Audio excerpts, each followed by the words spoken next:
Hello, everybody, and welcome back to the I Am 1-2 podcast with your host, Christopher Cohn. With me, as always, is my cohort in this crime of sobriety, this thing we're trying to do to spread the message to the rest of the world, our technician making it all happen in the studio, Dan the Man, everybody. Say hello, Dan, to the peeps out there. Hello, everyone. Welcome to the show.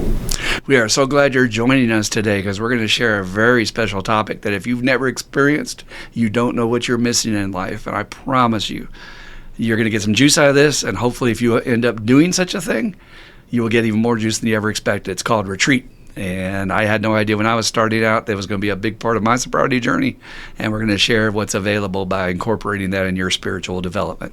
If you're just joining us, this is a all things recovery podcast. What we mean is we want people to get on this path that you are the most important asset you have. This is not a joke. This is not a sales slogan. You are all you got, and learning how to take care of ourselves and to grow and develop, it's the only point of why we're here. I was talking to a patient in group today. I run a therapy group for chemical dependency, and they were talking about, mistakes they had made, and I was like, there are no mistakes. It's all learning.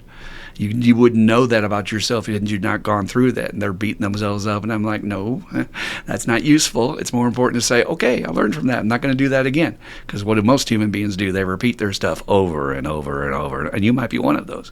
So we are going to offer you tools. The best tools that I know of come from the 12-step program, which is made up of individuals who are all different.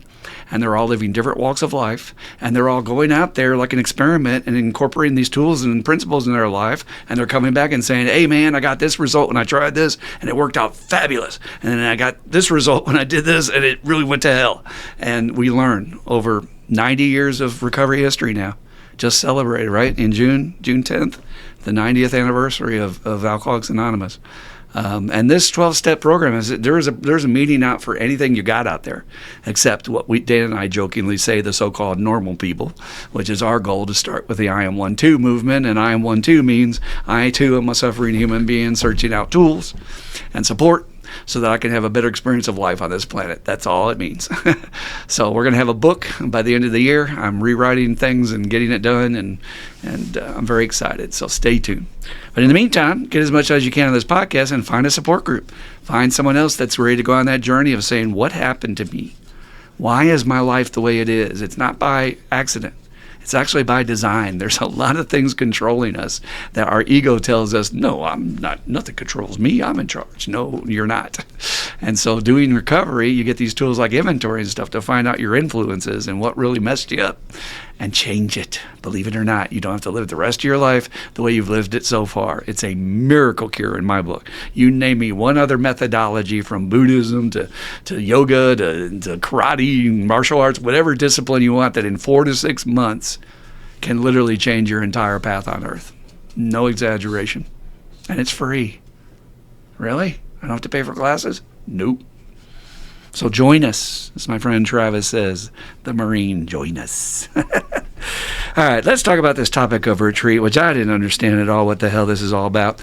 I was in early recovery, and I was in a men's group, and they started floating this idea that we need to have a retreat for the group. And I'm like, sounds like it's going to take time out of my personal life, and I'm never a fan of that. So I'm immediately hating on it and saying negative things, and I didn't even know what it was. And then they start talking about, we're going to go to the Minnesota woods, which is, we were in Minneapolis. We're going to go up north, and we got these cabins. There's no electricity, and we're going to rough it. We're going to eat around the fire and just go for a whole weekend. And I thought, there's nothing less on earth I'd rather do. I'd rather sleep in my own bed. I don't want to be cold because it was fall. What's the point?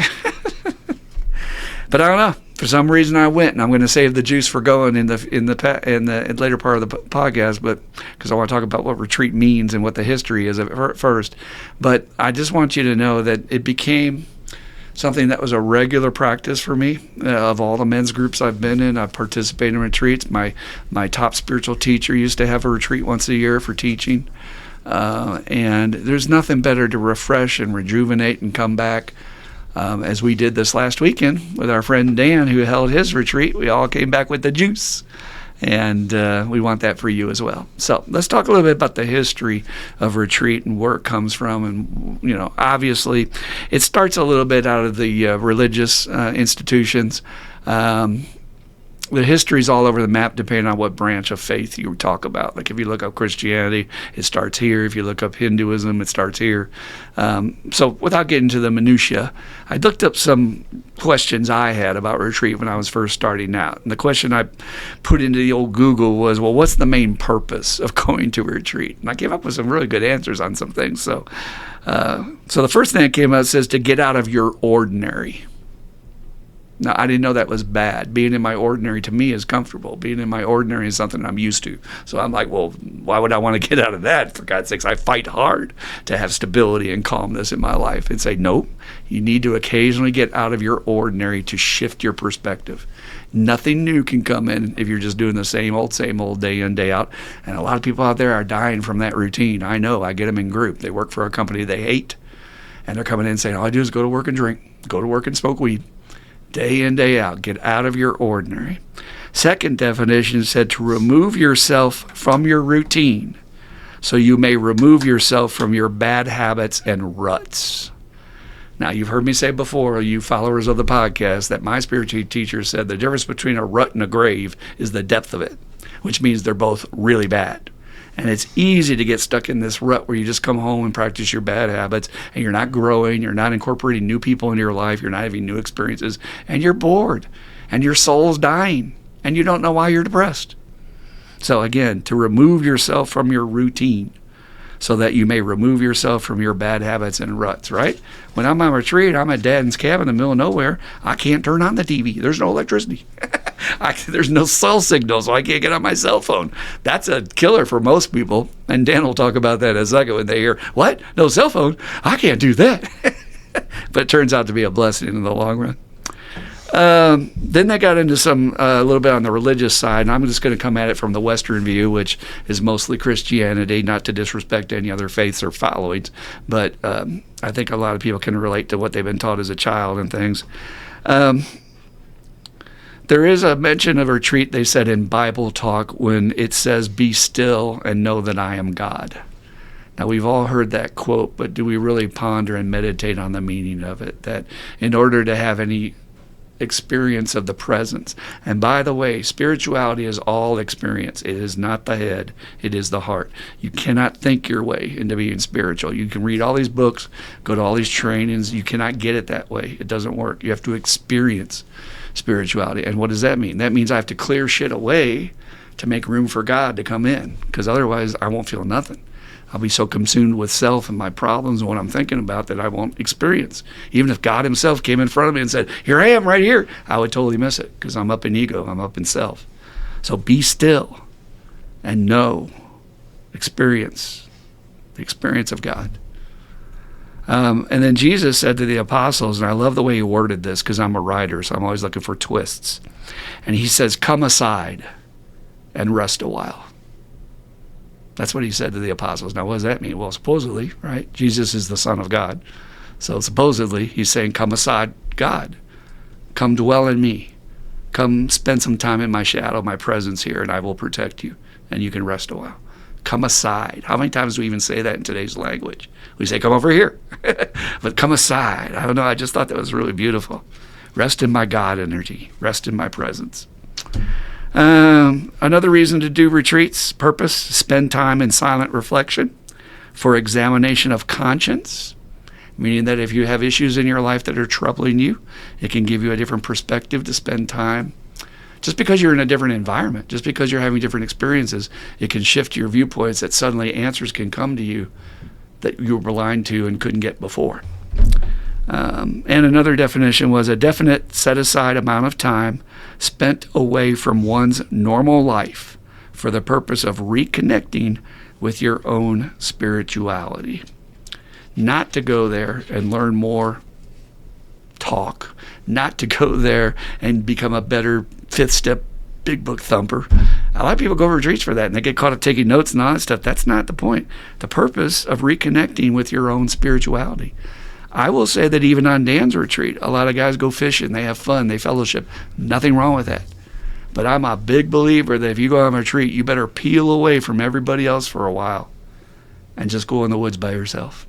to reconnect with your spirituality and feel nature with no noise. That's what's the beauty of Dan's cabin. There's no presence of man. I don't even believe I heard an airplane. Do you ever get airplanes over your property out there? Rarely. Now and again. Yeah. You don't hear trains, you don't hear cars, you don't hear airplanes. I mean, it's a rare thing to hear any kind of That is outside rare as hell, that bro. hollow down there. That is beautiful. So, and I did talk to a rather new guy a few months in who did tell me that, yeah, man. And this is before I said anything to him. He came up to me and said, man, everybody else is fishing. I just peeled away. Oh, hello there. Christopher's talking. I just peeled away and I went out a walk by myself and it was beautiful. And I said, good for you, dude. Spend time in silent reflection. Then I came across a quote. And I know I'm going to challenge Dan. There's no way you're going to know who this is, but I welcome you, Dan, to take a stab at who it might be. The quote is this: nowhere can a man find a quieter or more untroubled retreat than within his own soul. Thomas Merton. No, it's old. It's like old. It's from Rome. From Rome? Yeah. Marcus Aurelius? Yes! I'm impressed. All right, that's what I was... I'm a dude, man. I know, dude, right? So I was going to ask you, what does Dan the Man know about Marcus Aurelius? Because he's come up on Rogan's podcast recently as a subject. And he's a fascinating philosopher, tactician, leader. What would you say? Well, he was a Roman emperor, and he gets a lot of traction today due to his book called Meditations that he was writing for himself. He didn't write it to be published. He was journaling, basically, these inner thoughts and things that was coming into him because he was, another one of these people who not a lot of them are around that are looking for that meaning of life. What am I here for? What is my purpose? What is higher power, God, whatever, put me here for? And he journaled that stuff, and his writings are being, used. I see them I bet you I hear some quote of Marcus Aurelius on a daily basis on the various podcasts, and I get some quotes delivered to my inbox in the morning, some daily reader kind of stuff, and there's not a day goes by I don't hear something about him almost. Astounding, right? After all these years, right? Mm-hmm. And he only wrote it for himself. That even makes it more beautiful. But I'll repeat it again for you. Nowhere can man find a quieter or more untroubled retreat than within his own soul. Again, go within. Be quiet. Be still. Go within.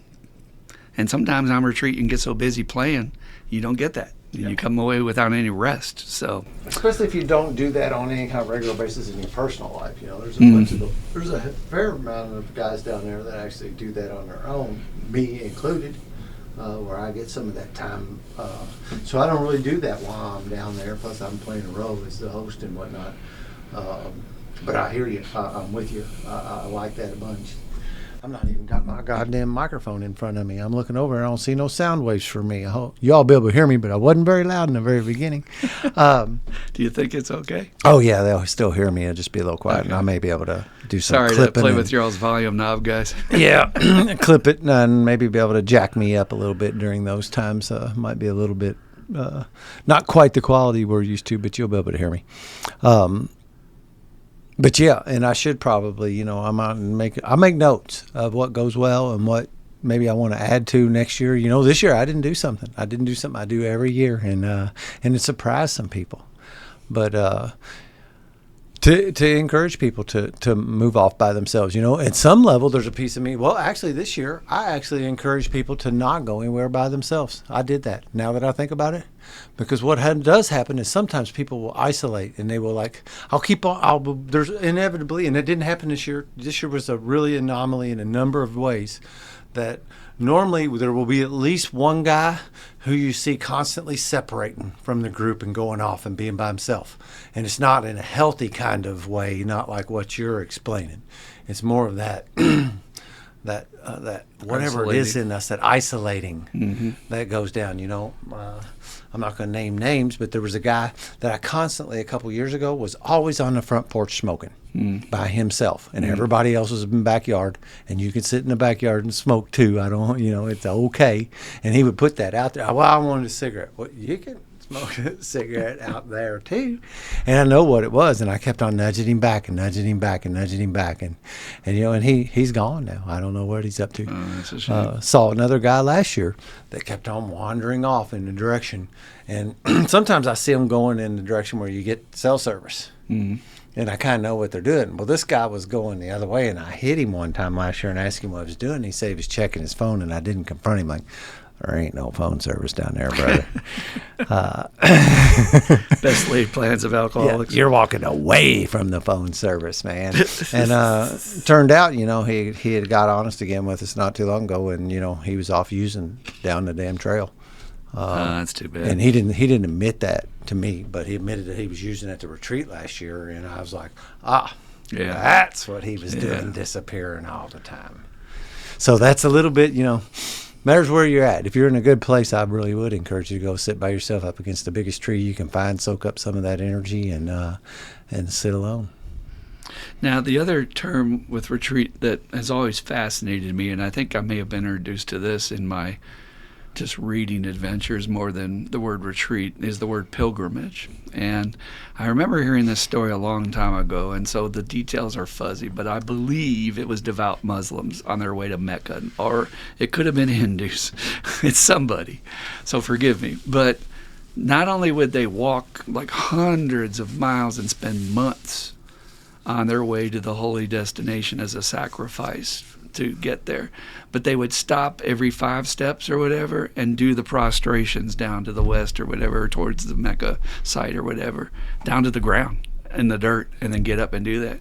And they would rely on the kindness of strangers along the way to recognize them on a holy mission, because they would wear the right garbs to dictate that where they're going. So people would welcome them in and make sure they had shelter and feed them. And I was like, geez Louise, all the people in our country who claim to profess to believe, and they have this unshakable faith, how many of them would be willing to sacrifice 3 months of their life just to their higher power, to just go and say, I'm in honoring of you and all the blessings you've given me in gratitude, and I'm going to make this sacrifice, which anybody in real spirituality will tell you, real spirituality is self-sacrifice. You have to let go of your own wants and desires for a while. Not for good, not forever. There's no absolutes. You're still a human being. You'll still get laid. You'll still have a good time.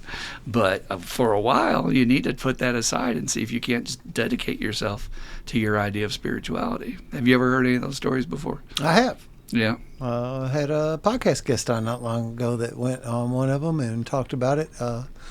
And I think it started in Spain, and it was not,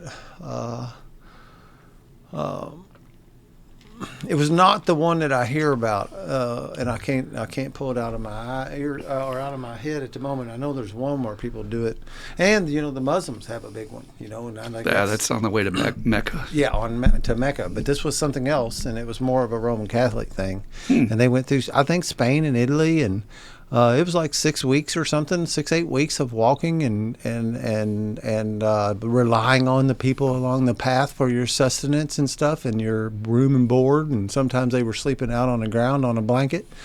And it was interesting because over that period, I heard this guy talk about it, and then like not too long later, another guest come into the Spiritual Underground podcast and had done the exact same thing and shared on it, that they had done that as a for a growth spurt, to do that. Now, one guy did it, I think, with his son and daughter, I think, if I recall correctly. I'm sure there's many different branches within Christianity, but of all the things I looked at yesterday, that actually came up for Jesuits.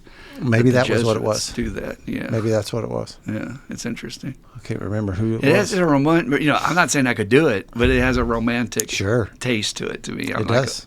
Like, wow, that's really commitment, Yep. So I looked up the word pilgrimage just to get up with things of purpose and reason for doing that. Mm-hmm. It says a journey to a holy site for spiritual purpose, often involving physical travel, reflection, and prayer. Its main purpose is to deepen faith and seek connection with the divine, to find spiritual renewal and or transformation, which is what the 12 steps do for us. They completely transform your spirit, your soul, into that brand new you. So again, it's a sacrifice, but obviously it's for a purpose, that they're getting something out of it. And a lot of people will go on these things. I heard, especially with I thought it was Jesuits I read about, with the idea that you're bringing a moral dilemma you're in a crossroads in your life, and you're seeking guidance and clarity, and doing that self-sacrifice exercise, discipline, can bring the answers. And then the last one was pilgrimage is a journey in search of moral or spiritual significance, an exercise to remind oneself of the true nature of our journey on earth in addition to our short time here. So again, an exercise to remind oneself the true nature of your journey. Does anybody out there really know what your true journey is? Do you think it's paying your bills? Do you think it's making sure you get to a higher income tax bracket and get a better car? Is that what you think your purpose is? And are you aware that this thing's going to run out? I don't say that lightly, because we have a lot of people that I've observed over the years in recovery who, when their parents are getting sick and they're going to die, they act surprised. Like, what is this happening? I don't understand. Now, look, I get it. They're hurting. They're in grief. They're all that. I'm not saying anything about that. But it's not a surprise. This is a short ride. And those of us on the older side of the spectrum will tell you it goes by fast.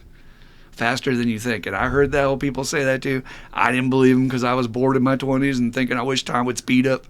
But no, man, it goes by fast. And so suddenly you're gone. And you may have missed your main purpose while you're here. So retreat and or pilgrimage can remind you to get in touch as you're going through your daily roles. All right, I have a role at work. I have a role with my friends. But I'm not going to lose myself about what am I trying to accomplish, so that my legacy is clean, my karma is clean, and that I've grown and learned everything I needed to learn in this lifetime. Because I have teachers that tell me that if you don't get it, you're going to have to do it over again. You're not coming back here. It's not that Marie Antoinette reincarnation stuff. That's just so short-sighted. It's just ridiculous. I mean, first of all, we have a huge universe. And secondly, we have dimensions and curtains of reality from quantum physics. So who the hell knows what we have? I know that Jesus said, in my house, there's many mansions. But you're going to have to go through those lessons again. If you believe in any sort of afterlife or reincarnation, it ain't going to heaven and now, I'm free of all my sins. Good luck with that. Everything, what does the Bible say itself? It doesn't say heaven, you're free of your sins. It says you will be repaid grain for every single action, thought, or deed you did on this planet. Grain, you know what a grain is? It's smaller than a rice pellet. It's tiny. So I'm trying to make sure my shit's clean before I get out of here. And I want to make sure that I don't want any regrets on my deathbed. That's the main thing. Any thoughts on any of that stuff, Dan? That the ride's short. You got to be ready for it. It is, and I don't know. It seems like I've talked about this a couple times too. Sometimes it's interesting that it's running around, but it's interesting that I had a guest on the other day again. Like you just said, the book we work from, the Alcoholics Anonymous big book that we've kind of been, we hold up as our text, is 90 years old, and we think that's antiquated words and stuff that's in that, and there's other things, and we think about, 90 years. Well, a guy shared with me a story, was 3,000 years old last night. And and he's using it in the same way we use this. And he was talking about the antiquated language. And, of course, in that case, it was a completely different language that's been translated. And we wonder about, how that translation got to us and who wiggled with it and messed with it. And that was part of his deal, was some really important words in his translation had been changed to mean something completely different than what at least his studies found that the old language meant. And where I'm going with this is it just seems like it's the natural human course that you do that. And you're not, when you're a teen, you're going to be like this. When you're a toddler, you're going to be like this. And when you get a little older, you're going to end up going, oh crap, where did all the time go? I've wasted. Well, I need to get my stuff together. I need to start doing something so that I earn my keep and my time on this big blue marble. And there are the few people who get that chance to enlighten themselves early in that journey, but it seems like most of us, it's later on. And I guess you get to choose. And if you're listening to this and you're a younger person, you can either raspberry us and go, them guys don't know what they're talking about, or you can maybe give us some thought and maybe get on that train now or soon. We have some people that hang around us that are attempting to get on that on that path earlier, and that really lifts me to see them do that, because I think, wow, man, they're going to get a bigger chunk of life to do that with than I. Whether, I don't know, I was getting to say chose to do, but I don't think I chose it. I think that's just the way life laid out for me. That was my journey. So if you want to hear that, Dan's talking about that right over his shoulder there, the Spiritual Underground podcast. It's available on all providers if you want to check that out. But what you said, just as a sidebar, that's why I love about recovery, is because the church I was raised in, it was all about sin and perfection, and that's impossible for any human being to reach. So my idea that if I'm going to be spiritual in the old days was, well, that means I'm not going to have any fun anymore. And that's not what I've discovered in recovery. In recovery, spiritual means you're on the path, practicing the tools to the best of your ability, but because you're human and you need to have these experiences of making mistakes, there are times you're going to be downright unspiritual. There are times where you're going to be selfish and lustful and greedy and fucking, and just having fun and just loosening up and just doing things that are goofy that, you know, my church would have looked down on and said, well, you know, that's Can't not, say that. you're not being pious. Yeah, like cussing or whatever, you know. It's just, that's not recovery. Recovery spirituality is, first of all, whatever it means to you. You get to pick your own. But secondly, it's very wide. And I needed that as a human being to get in the door with all this stuff, because I do some really fucked up things to this day, but it's not hurting people like it used to, so that's improvement. In the old days, I was doing things that were hurting people directly. So that's what we're looking for, progress, not perfection. But back on our topic of retreat here, when I talk about that first retreat, and then I want Dan to get in here and talk about the evolution of his thing when he created his own retreat for us. So I go out to this place out in the woods, and I'm like kind of bitching the whole time, but you know, I'm like, all right, whatever. At least seems like they've got it prepared. There's food and whatever. We're not totally like starving or anything. And first night was just sort of like get there, get settled, have a meeting, go to bed. Second day was sort of like, loosey-goosey, couple meetings, whatever. But that night, it was after the meeting. And I like when things happen on a retreat that are unplanned. And Dan and I talked about this when he was playing this out, and maybe this was the seed that germinated the whole idea in me, that you can't micromanage God. You need to get out of the way. You need to have a tentative schedule, but be flexible as hell, because God's got his own plans for what he wants people to get out of it individually.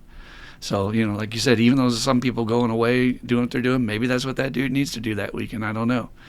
But ideally, we should all be together. But out of nowhere, we're around the fire, and it's freezing, but the fire's keeping us warm. And this dude went up out in the woods and found, I don't know what he started with. I think it was a big old, like one of those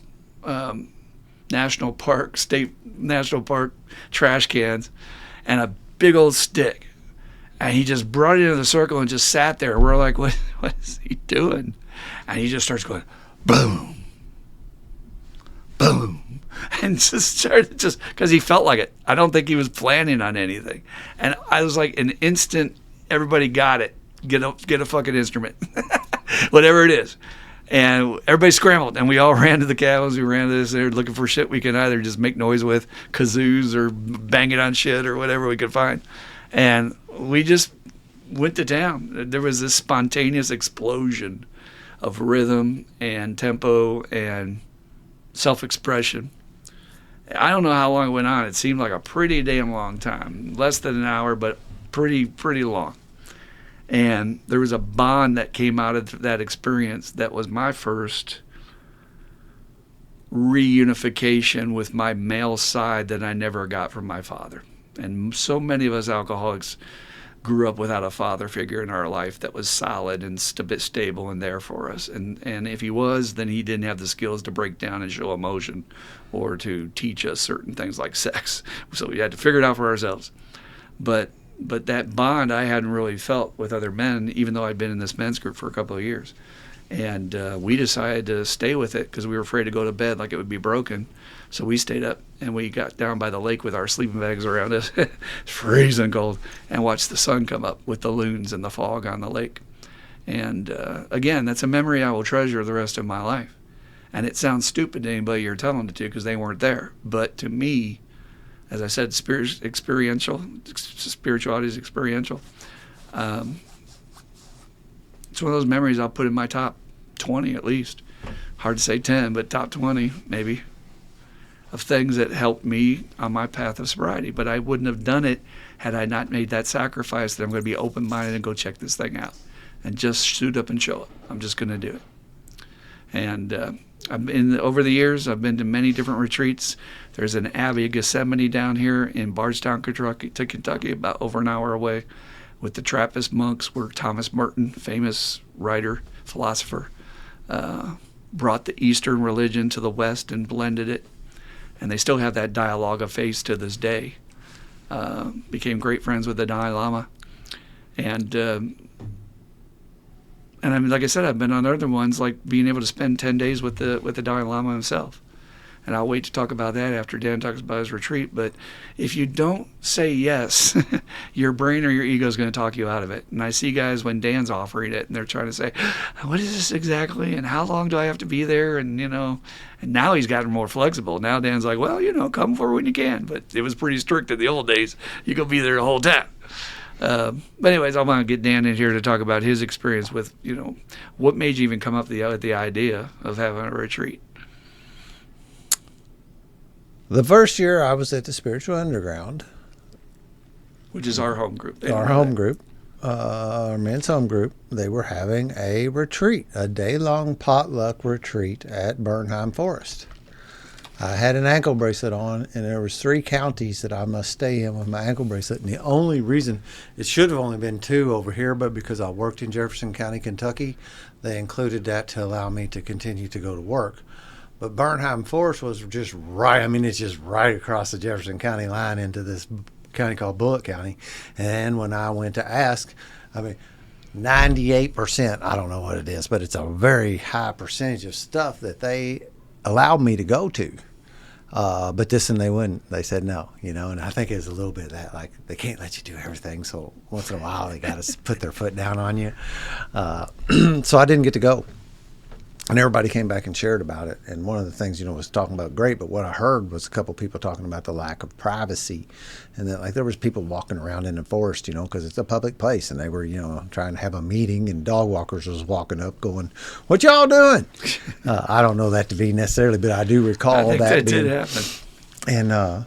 And I'll say it this way. I will just say it my way I remember it. In the beginning, my sponsor was pretty much focused on helping me get sober, and I felt like I'd talked about this place, but I could never go to it. And I got this place about an hour away from New Albany, but I couldn't go to it during those 9 months because that was another place that they wouldn't let me. And I tried to ask a couple times. I need to go down there and check on it anyway, make sure it's not like fell down and got a hole in the roof, that kind of thing.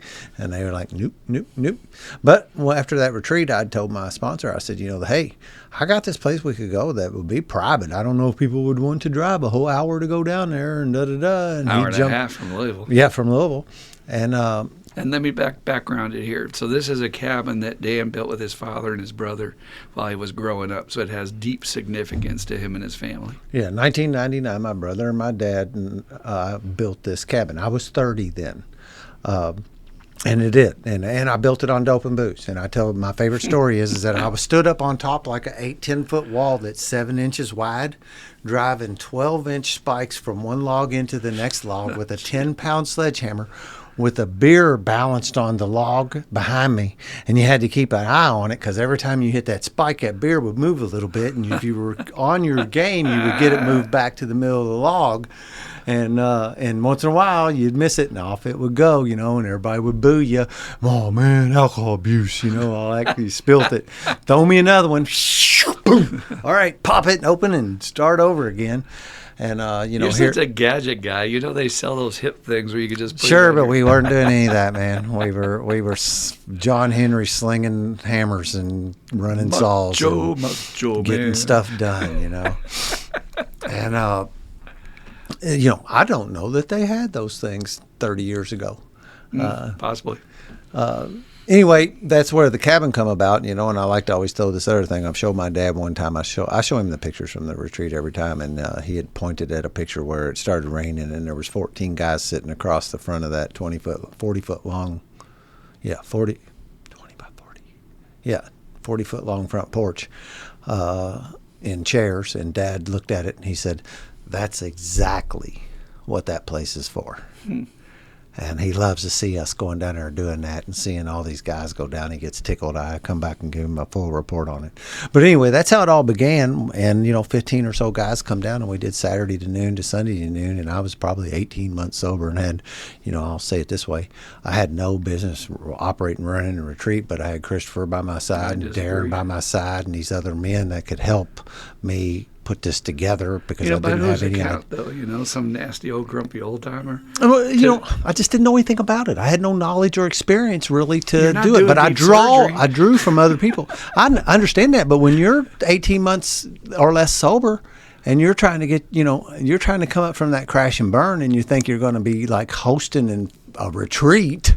That was a fairly decent ask for a newcomer because at that time, from standing where I'm standing today, that's what I still was. If I hadn't had people like you and Darren on my side to help guide me about ideas and things to do, and like you said, you guys saying, all right, we need some regimented, not regimented, that's probably too stiff, but we need some scheduled agenda and that, but we also need some free time and some loosey-goosey, and I like to say, you got to leave room for God to come in too, don't make it so tight that God can't come in and do his work and all that. And it just worked out beautifully, and everybody had a great time, and it was so much fun. The very first one was cold enough that people left to go home because it was too cold. It was like 60 in the daytime, and it did get cooler at night, but we were only there for one night, and we got a big fire going, and it was so much fun. I did it again in the fall. I do want to add, though, it's kind of what you're looking for in a sponsor. See, the way I look at it is when you came to me, is what I remember, memory being a little biased, is that I was like, yeah, that sounds great. Because you were moved by your spirit. You were moved by your honest heart. I didn't feel like it was a selfish motive.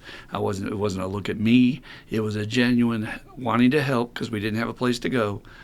And you were excited. And God, old timers do not squash a newcomer's excitement when he's trying to grow spiritually and try something new. That's the whole point of recovery. Yeah. Give him that stableness to go make a mistake, even if he does. He's going to learn, so it's not a mistake.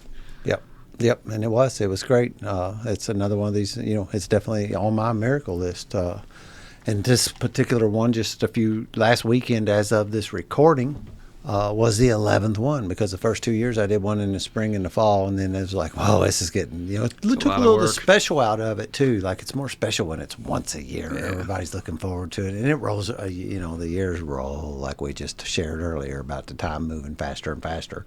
I'll blink my eyes and it's going to be time to start planning next year's, and I've left it fluid too. I've never, in the beginning it was a come one come all, however you want to, let's deal, everybody, and then actually COVID is what kind of made me end up locking it down and going for a couple years. For 2 or 3 years I went, all right, sign up for it, I'll come for all of it or come for none of it. And I held the numbers down to around 20 because I was cooking for the whole crew, and I found that 20 was about where I needed to be able to handle that and not lose my shit and not be too overwhelmed and doing all that. And then the last couple of years, I've turned it back in, and I'll tell you, last year's what it come from was going in a rabbit hole on the mountain men of the Rocky Mountains and their concept of they would go out and separate out into the woods and go trapping beavers and doing what they did. And then sometime in the springtime, the word would get around that they were going to have a rendezvous, and they were all going to come together, and they would all be bringing something to the party. And everybody would be responsible for taking care of themselves, making sure they're fed and sharing and coordinating with other people. And that's what I called it last year, was the rendezvous. And it worked out so well that I did that again, and I probably will stick with that particular formula for a while because it works really well, that people just either bring their own food or group up in little small groups, like 4 people get together and they plan their meals for the weekend together. Was offering food to other people. And we had way too much. Yeah, we always had way too much. But this idea that what the newcomer gets out of it, and you getting to be a part of really making a huge impact on, because I just got through telling them about my experience and how impactful that was to my recovery. Did you get a chance to even have that experience because you were so busy? Or what about watching other people have that you knew were new in their first year of recovery? That's what it's been for me the whole time, as the host and facilitator of getting to witness this. This year, fully a third of them were new people. And even a couple of them who weren't, one particular guy who wasn't new had never been to the retreat before, but he was, he's got some time, but he had never came here. and to watch those people, watch them get what they get out of it. I get to watch this human being, this man, buy into what we're selling, so to speak, and go, hey, yeah, I want more of this. And then they share that with me and they express it to me. And when they express it to me, there's very little, that's some high octane quality juice. And even like from years past, you hear a guy talk about what this meant to him. He was here, this is his third one, and he'll never forget his first time being here. And that kind of stuff, man. I never walk away from that feeling like I'm lacking anything. My cup is full. And as a matter of fact, last week I had 2 retreats. I got to take that retreat down to Scott Lee's place and spend Monday with him, and then I came and worked Tuesday, Wednesday, and Thursday, and then 10 o'clock Friday morning, a whole bunch of men met me out here in the front yard, and we drove down to the cabin and continued the party. And I was carrying that Scott Lee juice into the weekend, and that's a really good week. Well, I love the approach to your cabin because there is a real separation point where you feel like you're leaving society behind. Mm-hmm. Now, as soon as you get off the freeway, you're in the country, and you get a little bit of that, okay, we're driving a little bit slower, we're moving a little bit slower, people aren't freaking out. You still get those assholes that want to drive like idiots, but, those are few and far between. And then you take that turn off the one down to Paoli and then whatever, and then you get on the side roads where it starts to be gravel a little bit and this and that, and that's a sign that, okay, we're getting out here. But then once you get to Dan's, you have to understand, folks, it's almost like, it really is like a one-lane road. You have to really monkey to get 2 big trucks through there. And one side's got a huge-ass gully that if you fall in that, we're calling the guys to pull you out. And when you're heading down there and he's at the very end, it's almost like a tunnel. Like a funnel. Greenery and it's very tight. And even those around those little red markers is your tight moves and stuff. And it is a leaving behind of the world. It's really a unique experience. But, Dan, as far as I'm concerned, for all the guys in our group watching, y'all owe him an amazing amount of gratitude for the amount of work this guy puts in this thing over the years. Now, this year he took it easy a little bit more and didn't kill himself like I've seen him do.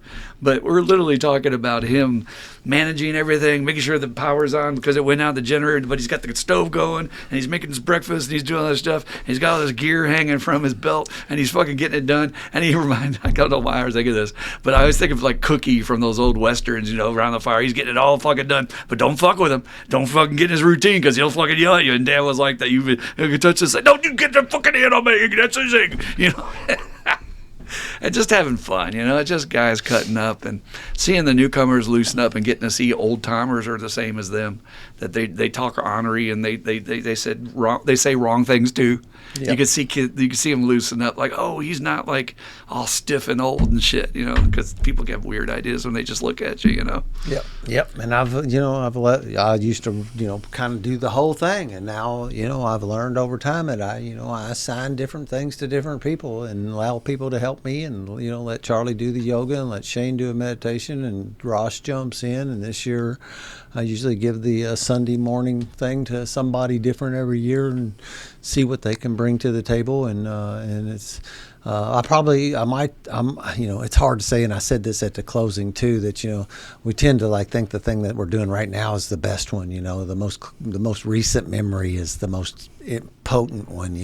It's really, but I felt like this year's retreat, I had a better time at this year's retreat than I've ever had at any other I'd say one, you man. were definitely more relaxed and enjoying yourself. And things just went smooth, like the generator didn't cut out when it wasn't supposed to. And right. True. And I wasn't messing around doing a whole lot of hopping and jumping and helping people cook and that kind of stuff. But as far as saying best or whatever, it's really about moments. Each one has moments that are just stellar that can't be replicated to say it's better or worse than another. No. So, for instance, there's almost always somebody in one of the earlier groups, because in my experience in retreats, if you go, typically they'll run from noon on a Friday afternoon till noon on Sunday.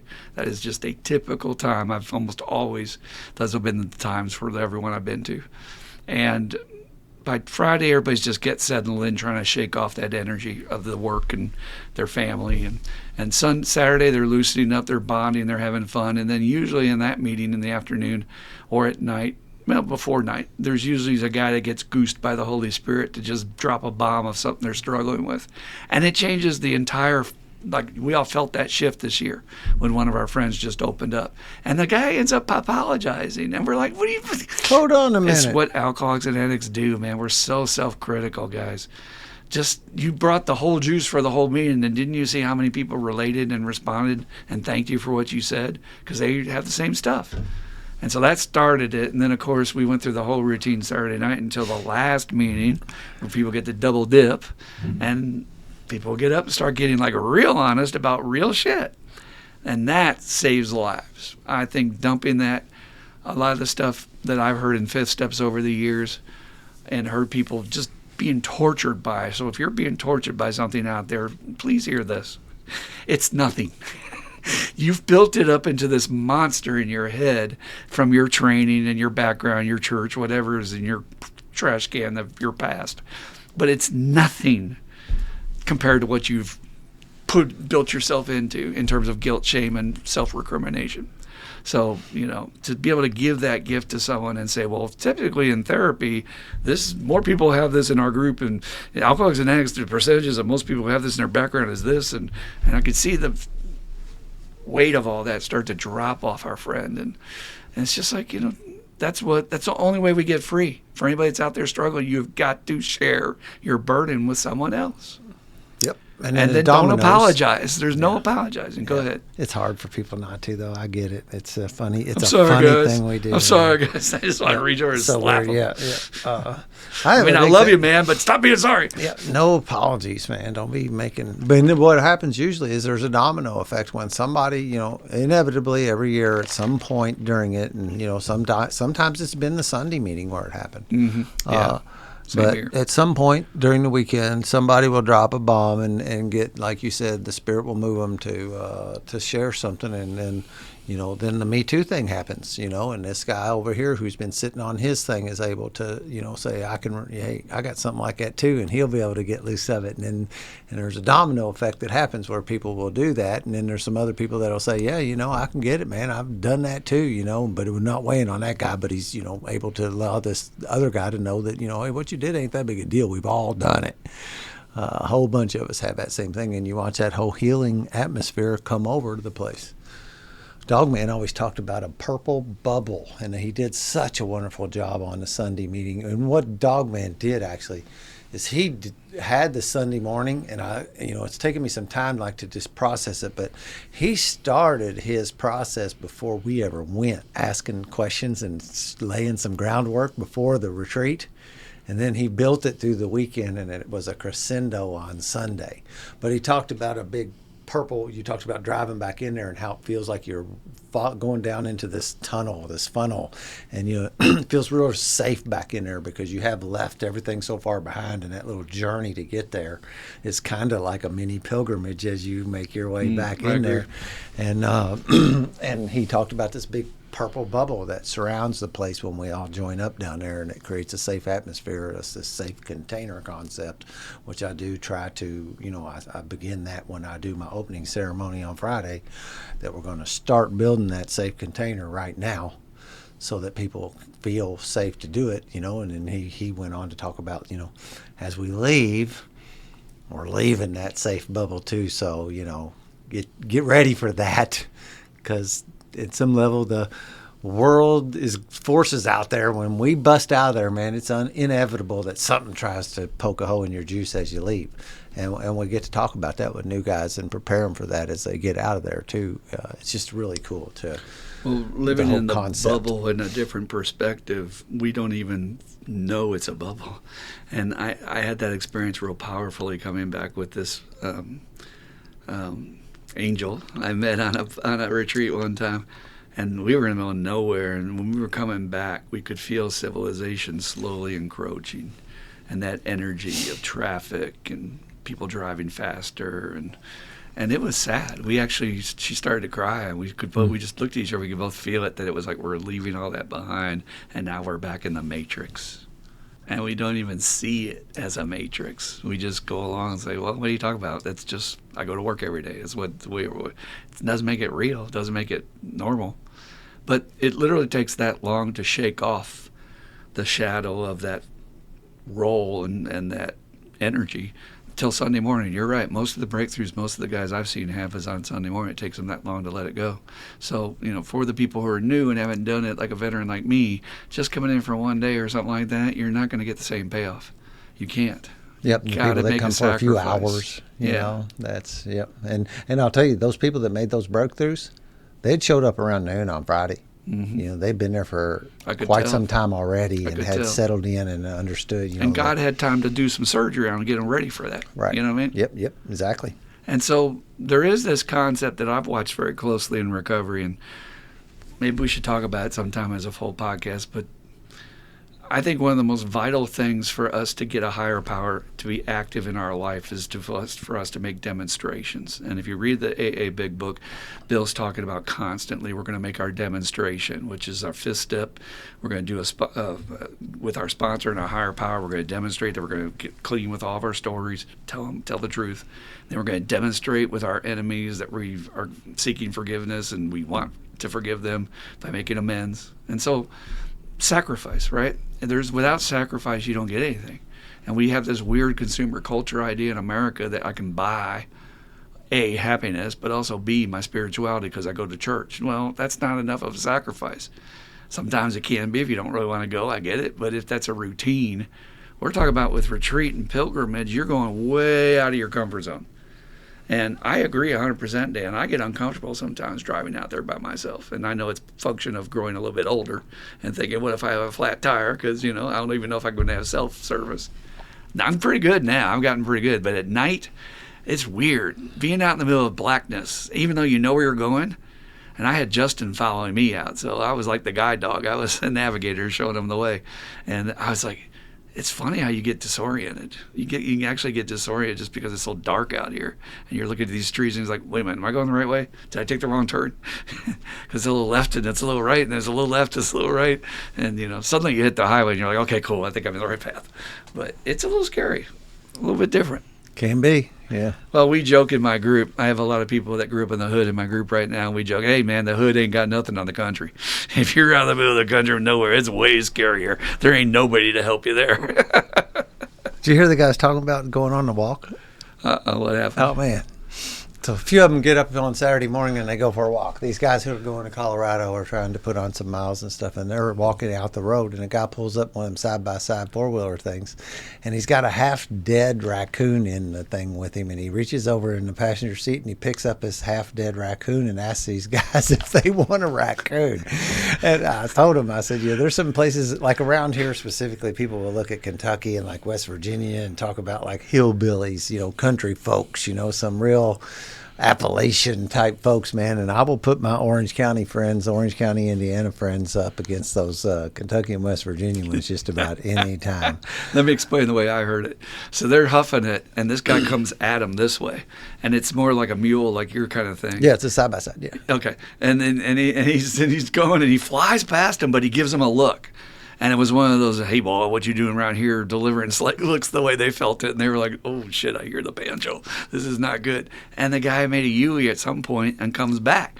And they heard him before they saw him, but he comes flying up on him. And he hits the brakes real hard, grabs the animal, I think, holds it up and goes, you guys want a raccoon? And said it just like that. And they were like, oh, shit. They didn't know if they were supposed to say yes and not insult the guy as he's going to shoot him or whatever the hell it was. And I guess the guy found it as roadkill and didn't want to see it go to waste and thought those guys might want to eat it. Yep. It was funny that somebody posted it in the Discord a couple days later. There was they said it was all bloody and in horrible shape. Somebody said, is this your guy? And there was apparently some dude down in Kentucky that got arrested over the weekend who had taken and went into a bar and thrown a raccoon in the bar. Oh, I saw that.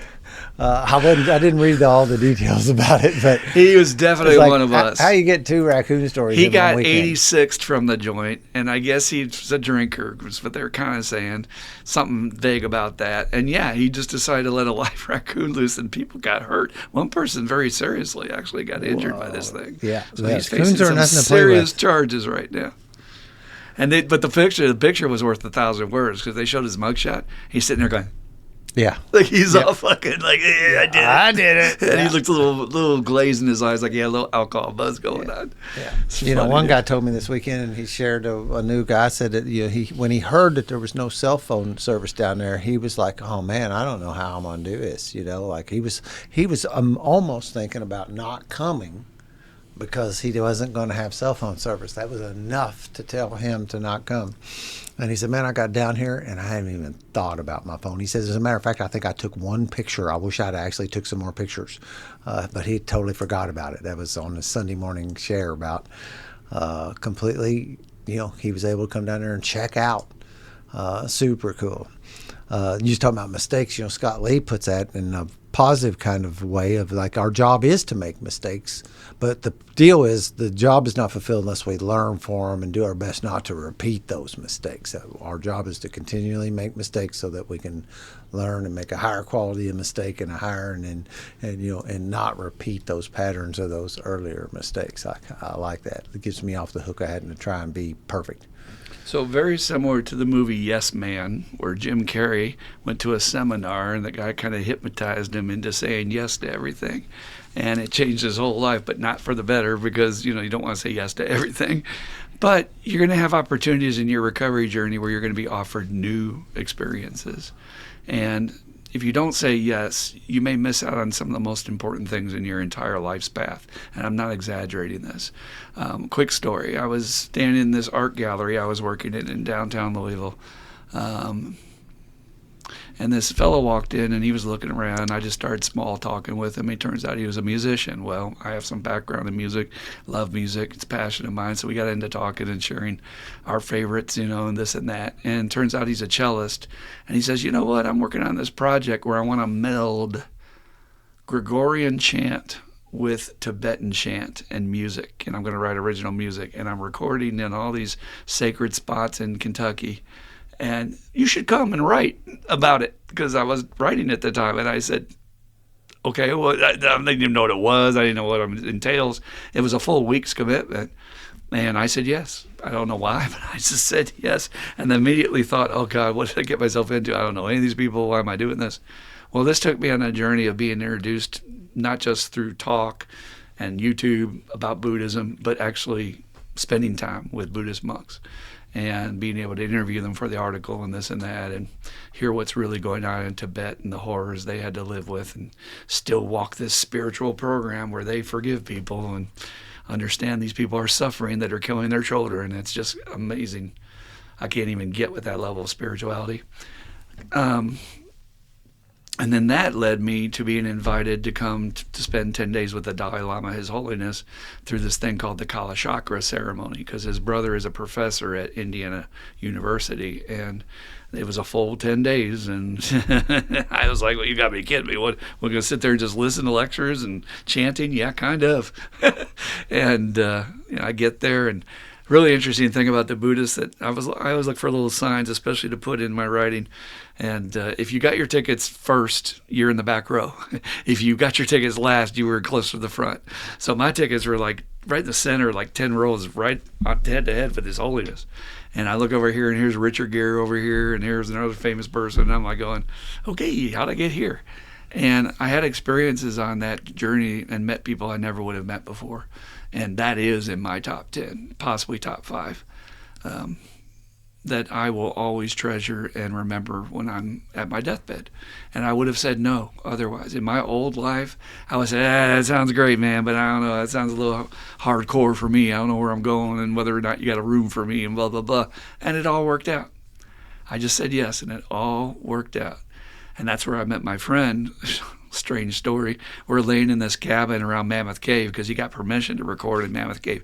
That has rarely been given, if ever, and I don't think they've done it since because they're afraid all the stuff's going to come crashing down from the too much noise. She comes walking in the cabin, Dan, and she's just like, "I know you." And I was like, "Who the hell is this woman?" Somebody comes at you like that, your guards are going to be like, "Whoa, trying to get my wallet? What's your motive here?" And I was like, no, I don't think so. Yes, I know you. I do. I know. I know you. And she was like, oh, and like looking at me and shit like that. Kind of raw, said a little way. And it turns out it was just she felt the spirit connection, and we really bonded and had a great relationship while we were there and afterwards. And I need to show you a picture of Kim sometime. She was a great spirit, a really developed soul. A real empath. I mean, like a real empath that really felt stuff. But again, I wouldn't have met any of these people. I wouldn't have done any of those things had I not said yes. So when you get these opportunities, and ask around, pay attention at your local clubhouses, because sometimes they'll have it listed when they're having retreats coming up or something. Pick one. That's all. Just pick one. Maybe it's a day retreat where you're going to go on a step study and listen to a speaker in town teach about the steps. Those are great. I've done those, many of those. Then you can try a weekend or 2 days, and just build on that. But have fun and try something new, because God knows that's the whole point of getting sober. We want to get out of our rut. We want to get out of our routine. So what would you say, Dan, about the scariness about trying new things and getting outside your comfort zone? It's not easy, right? No, it's not easy. And again, a little bit of a gift of that, being able to have the courage to say yes about things. I do know around here of a couple of other men's retreats that I hear of going on every year in our region that I've not been to. But, one day I was at the yoga studio, and, it may not even be necessarily recovery related that you get invited to do something that moves you. I'm in there doing yoga, and the owner of the yoga studio says, Dan, I've been watching you. You're getting really good at this. You ought to come to teacher training. And there was that instant, okay, tell me about it. What's up? And I said yes to it, and it was a thing that changed me, and it wasn't a weekend thing. It was a bunch of weekends. One, I can't remember exactly how it went, once a month for like 6 months or something, for like 4-day weekends. And Dogman said, man, I really think you ought to come to this circle we're having, where it's an invitation to come to do the Mankind Initiation Weekend. And I said yes. And that was another thing that really moved me, and I've had a couple big book studies and other kinds of things that I've said yes to, that all of them, I am super glad that I said yes to them. I don't know what's in me that allowed me to do that, but my first answer is usually not usually. And usually if it is no, I kind of know why.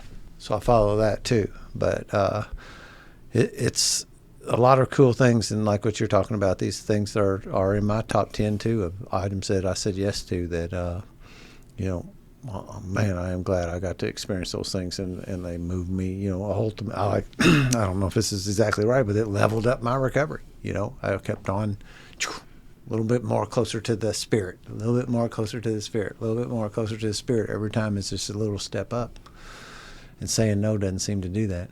So to help you all, before we get to the end here, just know that voice is going to speak up that says, that's not me, that's not the thing I do. And Dan, being a yoga teacher, would have been the furthest thing from his mind. He always jokes and says if I had told him he was going to be a yoga teacher, his first recent recovery, he's not so sure he would have signed up for this whole thing, because his mind would have been like, I reject that outright. But I was there to witness your process to grow and make that commitment. And boy, you worked your ass off to get that training certificate. And it changed you and deepened your growth. Took such a level ahead over such a short time. It was astounding because of something new. So again, we never even know when it's higher power behind it saying, hey, you really need to do this because this is actually part of your soul's blueprint, but you don't think so because you were raised without it and you don't know anything about it, but just go and try it. I've been toying with the idea, and I don't know where I'm at with it yet, but for some reason it came to me when I was thinking about the topic today that maybe when I finish the book, I should just take a week and go on retreat to Sedona and someplace like that. Just pick one and just go and just do something just outside the box. So we'll see how that works, but it just started to come to me because I'm getting to that point where I'm seeing the window and finish the book. So. Yep. I got pulled to Gettysburg last summer. It was a similar cool kind of thing, a little bit of a pilgrimage, a little bit of a retreat kind of thing, and a few different times that those things have, I am so glad that I got those experiences. This to let you all know how easy it can be is Dan was watching YouTube, and he found a particular guy he loved who did, tours there, and he thought, yeah, I could go there, I could drive there, and he got a tour with the guy. And I'm impressed. Any time a person has the guts A, go outside your comfort zone, do something new, but B, do it alone. I'm just going to get in the car and go. I was like, It's a 9-hour drive out why there. not? Yep. Why not? And there's no reason in the world why I couldn't do it, and I could feel it. Something was pulling me that way, and I never have really been a big Civil War buff. That's not been my history, but something got a hold of me and wanted me to go there, and You were very moved. I was moved. I still am. You know, it still touches me at times to think about it. That guy did a tour the other day that hit the YouTube, a new one. I watch for him now because I just love his energy. And like you said, I had no idea this dude was going to be doing. They don't really publicize. There's a schedule for the tours, but they don't attach guide names to them. So you can't go out there and go, okay, I want to aim for one with this dude. And I got out there, and boom, my guy was given the 9 a.m. tour on the next morning when I was there. Is that coincidence? Yeah. How could it be coincidence? No, I smiled. I was like, all right. It's the fulfillment of the journey, because that's where a lot of it started, was watching him. Yep. I mean, that's just, again, juice is what we call it, guys. It is. It's the juice. So if you want some, be willing to go outside your comfort zone and say yes and try some things. We have a ladies group that's part of our I Am 1-2, and they have their own retreat every fall, and I'm so proud of them. They're getting bigger and badder every year with it. Shout out to all the ladies out there. So, and again, there is something to be said. Now, co-ed can be fine, and again, I've had some great experiences, but all male or all female, there is an energy to that is totally different. So. All right. Well, we're going to wrap it up for this week and have another topic for you next week. We have no questions for you this week. So we invite people and I don't want people just making up questions to send us questions. Dan and I have decided we don't want to do that to the listener. We want authentic stuff that if you are having struggles in your recovery in life about any issue at all, that you genuinely would like to get some objective, two people in recovery, two different viewpoints, just give you our experience, strength, and hope, and one of them's a licensed therapist, we'd be happy to help you. And we don't identify you. It's all anonymous. So send your questions to IAM12, the word recovery, @gmail.com. That's IAM12, the word recovery, @gmail.com. And again, we'd love to help you. But don't just make up a question just because we need a question. We don't. We'll just do questions when people need them answered, and we're here to help you. So any last thoughts today, Dan? We could talk about retreats. I could talk about retreats out of the 11, I could tell you a cool story out of each and every single one of them. It has been such a big piece of my recovery, and just can't encourage you to seek those kinds of things out and go enlarge your spiritual life as a result of saying yes. Juice. Well, we like to end every podcast with the Serenity Prayer. I almost tripped up a second there. So if you'd like to join us at home, there is nothing that can hurt you by saying the Serenity Prayer. So here we go, Dan, and the prayer. God, grant me the serenity to accept the things I cannot change, the courage to change the things I can, and the wisdom to know the difference just for today. Keep coming back. It works if you work it, and you die if you don't. Woo-hoo! Come back and see us next week. We'll keep the content coming. We love you. Like, subscribe. Pass it on. See you later.